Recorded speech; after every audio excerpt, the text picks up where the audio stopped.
Hi friends, எல்லோரும் எப்படி இருக்கிறீங்க? நம்ம இன்றைக்கி என்ன பார்க்க போகிறோன்னா, மிளகு ரசம் எப்படி வைக்கோங்கிறத பார்க்க போகிறோம்.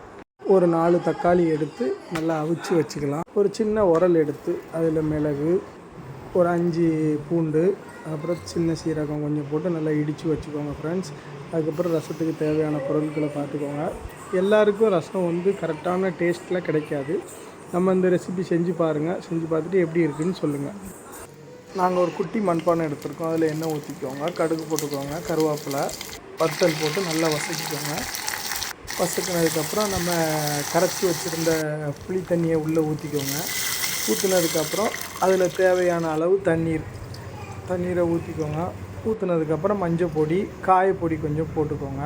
போட்டுட்டு நல்லா கொதிக்க விடுங்க. தேவையான அளவு உப்பு போட்டுக்கோங்க. உப்பு போட்டுட்டு நம்ம இடித்து வச்ச மிளகு, பூண்டு, சீரகத்தை உள்ளே போட்டுட்டு நல்லா கொதிக்க விடுங்க. கொதிக்க விட்டதுக்கப்புறம் கொத்தமல்லி தழை போட்டு இறக்கிடுங்க.